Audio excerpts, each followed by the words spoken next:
Your family hurt you. You didn't imagine it, and you didn't deserve it. Let's start with that harsh truth. The very people who were supposed to love you unconditionally caused you the deepest pain. You carry those invisible wounds with you every day. Why? Because a chosen one is almost always born in chains. The ones destined to awaken are nearly always thrown into the fire first. It's not a coincidence. It's a pattern as old as time. It's how life forges its strongest souls. How many nights have you laid awake, asking yourself what you did to deserve this? How many times have you watched other families act loving and normal, while yours tore you apart?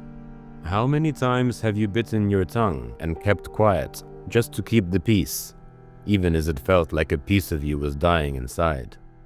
How often have you wondered, in the silence of your own mind, if there is something wrong with you, that your own flesh and blood can't accept you? I know you have, and you're not alone. Let's get one thing straight. It was never because you weren't good enough. It wasn't because you failed them. It was because you never truly belonged in their world of lies, and deep down, they sensed it. In a family lost in illusion, the one who sees the truth is always called the problem. Listen closely. This is the secret no one ever told you. Toxic families always single out the child who refuses to be broken. The more you tried to stay true to yourself, the more they tried to crush you. They needed you to submit to their reality, because if you didn't, your very presence threatened to unravel the comfortable lies they live in. You were made into the black sheep, branded as the difficult one, the crazy one, the disappointment. They gave you that label so that they could hide their own flaws behind it. Being cast as the outcast in your own home made you secretly question your worth. Remember this. The term black sheep exists for a reason. It's the one sheep in the flock that stands out, the one that can't blend in. And that was you, born a different color in a family that demanded everyone be the same. They blamed you for things that had nothing to do with you. Every time you spoke up about the family's dysfunction, you became the villain. They projected all their ugly secrets onto you so they could pretend they were fine. Carl Jung warned about this. What we repress in ourselves, we project onto others as our enemies or scapegoats. You became the scapegoat for their undealt with shame. Think about it.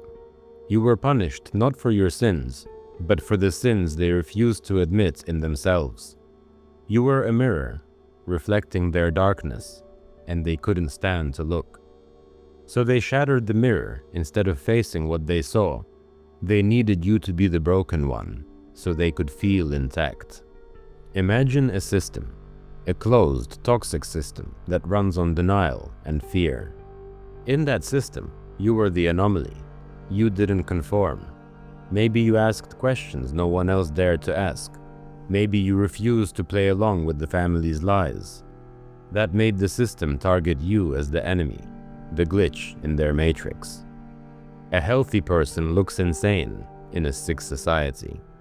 You were sane, and that made you dangerous. Labeling you as crazy or ungrateful was easier for them than admitting something was wrong with their world. Allan Watts often spoke of the masks we wear, the fake identities handed to us by society. Your family gave you a mask, an identity, and forced it onto you. You're the bad one. You're unlovable. You're the problem. They wanted you to believe that mask was you, and for a while, you probably did. How could you not, when you were just a child longing for love? Even the voice in your head that whispers, "I'm not enough," isn't truly your own. It was planted there by them from the very beginning. But here is the thing about masks. They're not real, and eventually, they slip. Deep inside, some part of you always knew that the role they cast you in was a lie. Allan Watts would remind you that the ego, the little pretend self, is an illusion. The you they tried to break was never the real you at all. It was just a character they created to carry the pain of the whole family. You've been carrying a burden that was never yours to carry. Every insult, every put-down, every cold shoulder, they piled their own unresolved pain onto you like a pack mule. Do you realize what that means? Their anger was their own. Their shame was their own. It was never about you. It was about them, running from their own shadows. I want you to consider something radical. What if this suffering was exactly what you needed to become who you are meant to be? It sounds cruel, I know. But think about the people who never question anything, who live their whole lives asleep because nothing ever shook them awake. That was never going to be you. Life chose a different path for you, a harder one, but a truth-telling one. The universe, God, fate, whatever you call it, put you in the fire early so you could forge into steel. Pressure creates diamonds. Fire tempers steel.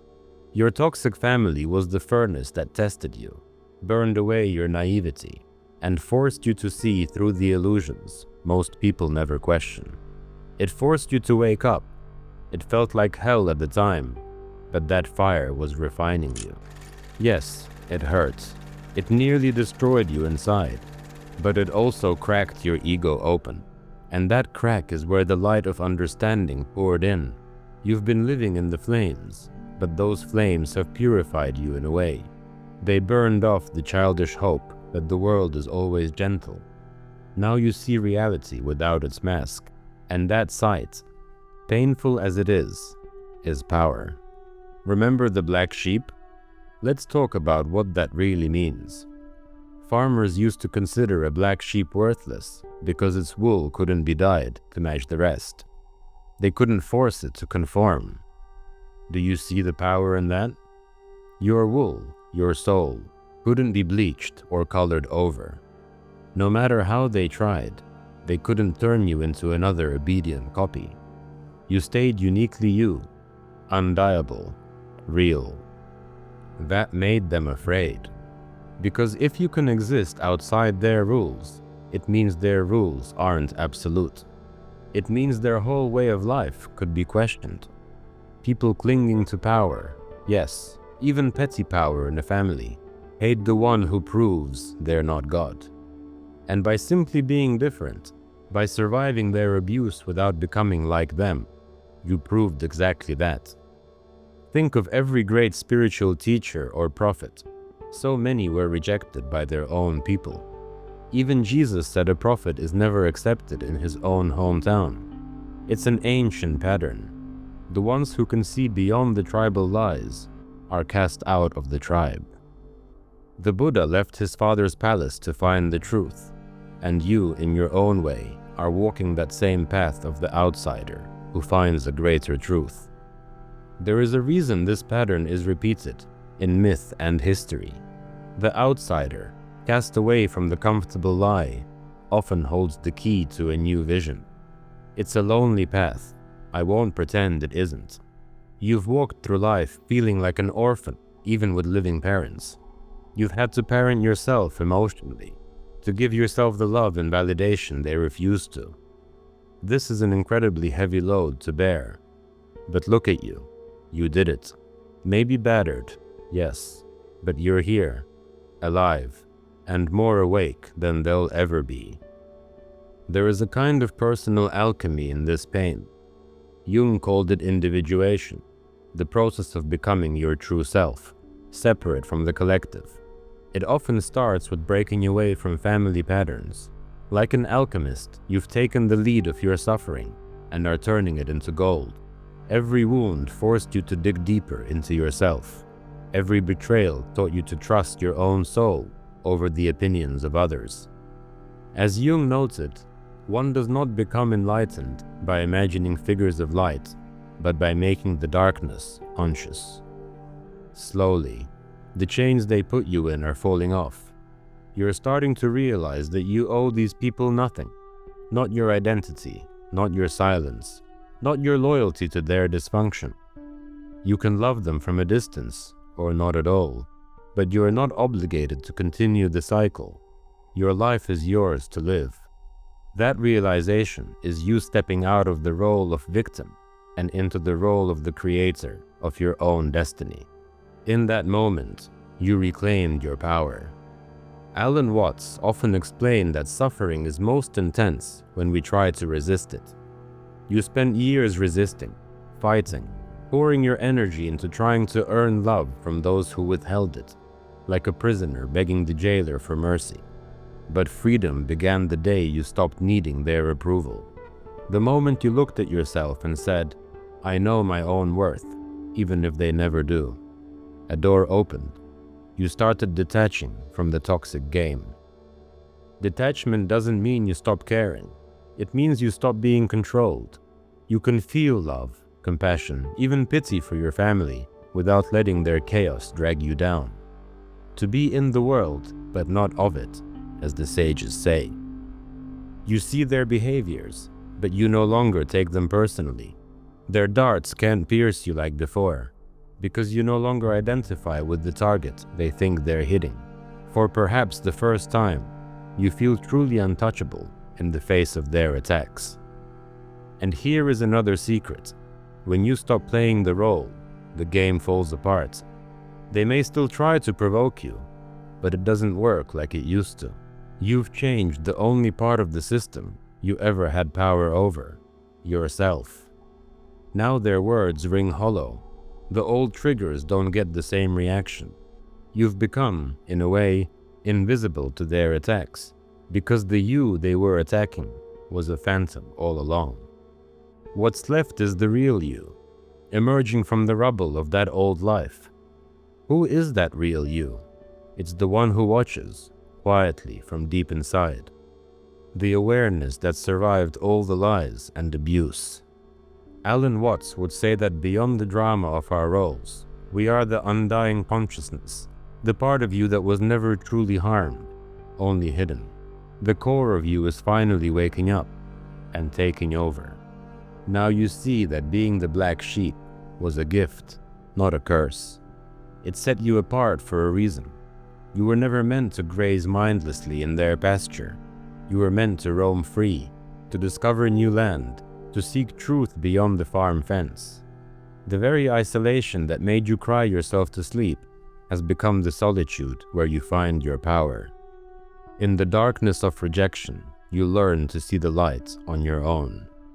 Just like eyes adjust at night to see the faint glow of stars, your soul adjusted to the darkness your family cast you into, and you found a whole universe of truth that they can't see.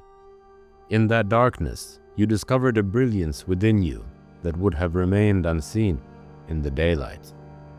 There is a saying, stars shine only in the night. You're finding your light precisely because you've walked through so much night.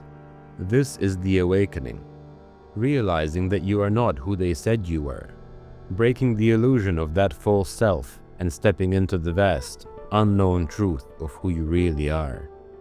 It's terrifying, yes. It can feel like free-falling. But as Alan Watts loved to point out, when you fall, you learn you can fly. Let go of the ledge of false security and discover you have wings. What does life look like when you accept that you are different on purpose? It looks like freedom. You stop trying to justify yourself to people committed to misunderstanding you. You start finding or attracting people who see you for who you really are. Soul family, if you will. Kindred spirits who value your depth, your sensitivity, your vision.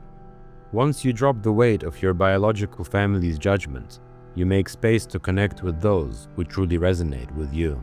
You may also find a strange compassion rising in you.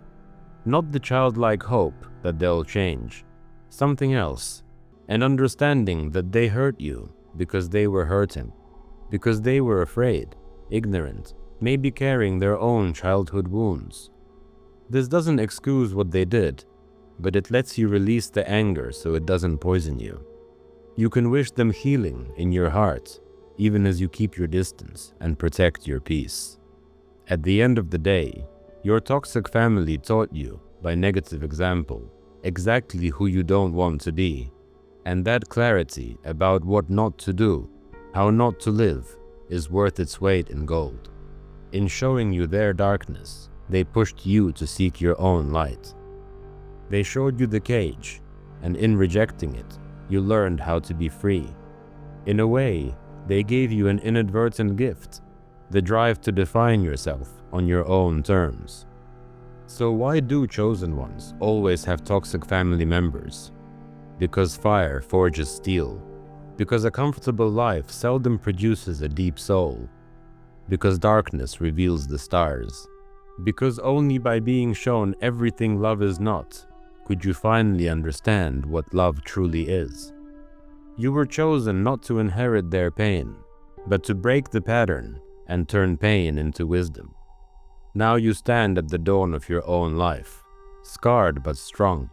The black sheep, once cast out, now stands apart from the flock, strong and free, guided by an inner truth no one can take away. The wounds are still there, but now they are scars of honor, proof of what you've survived and who you've become. You earned each of those scars, and they tell the story of your resilience. You are no victim now. You are the hero of your own story. The story isn't over. In fact, it's just beginning. You have the rest of your life to live unshackled by their expectations, to create, to love, to thrive in ways they never imagined for you. You are living proof that a soul can break generational curses, that one person can stop the transmission of trauma and turn it into light.